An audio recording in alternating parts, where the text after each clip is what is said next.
Всем привет! Крайне показательным образом отреагировали игроки российского рынка нефтепродуктов на заявление Владимира Путина по поводу головокружительного скачка цен на топливо в России. Жажда наживы превыше всего. Биржевые цены на моторное топливо продолжают бить все исторические рекорды. Сегодня на Санкт-Петербургской международной торгово-сырьевой бирже бензин АИ-95 подорожал до без малого 76 тысяч рублей за тонну, АИ-92 до 68 500, а дизтопливо добралось до отметки более 72 тысяч рублей. Через некоторое время последствия этого витка непрерывного подорожания доберутся и до АЗС. Любопытно, что только на днях, выступая на Восточно-экономическом форуме, президент России Владимир Путин признал, были приняты соответствующие решения, чтобы удержать паритет между ценами внешнего рынка и внутреннего рынка. Потом эти механизмы были отменены.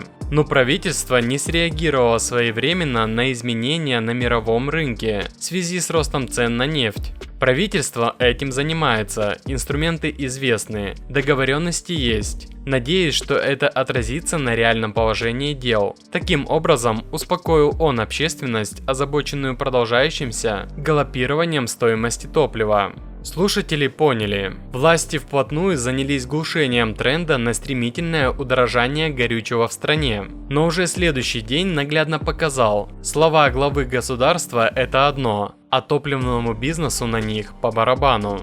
Биржевая торговля никак не отреагировала ни на некие договоренности, о которых упоминал лидер нации, ни на скрытые от глаз простых смертных занятия правительства. Путин абсолютно прав, механизмы приведения в чувство топливных цен действительно всем известны, но фишка в том, что ими никто не желает пользоваться. Теперь точно понятно, что рост цен на бензин и дизтопливо провоцируют некие серые компании-экспортеры, скупающие его на Санкт-Петербургской международной товарной сырьевой бирже. На самом же деле поток бензина и дизтоплива, вывозимого за рубеж самими отечественными нефтяными компаниями в обход биржевых механизмов, куда мощнее. Ведь на питерской площадке продается не более 9% выпускаемого российскими нефтеперерабатывающими заводами горючего. Непонятно зачем внешний рынок увязывать с внутренним. И каждый раз врать народу и объяснять все именно ценами на внешнем рынке.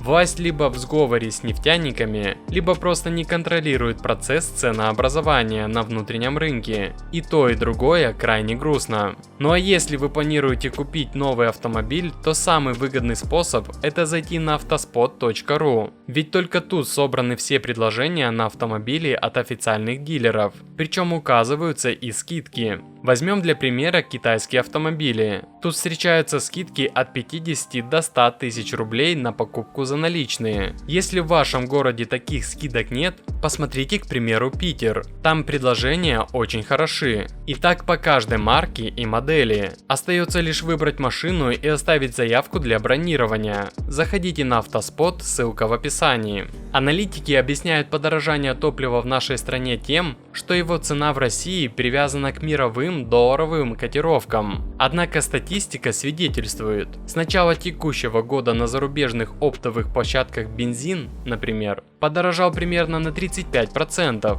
а на российской бирже он вырос в цене на все 80%. Где логика, спрашивается? Да нет тут никакой логики. Просто отечественные нефтяные воротилы беззастенчиво задирают внутренние цены на горючее ради увеличения своих доходов, параллельно выдумывая всякие заумные объективные объяснения происходящему. А как считаете вы, кто виноват в повышении цен на топливо? Пишите в комментариях.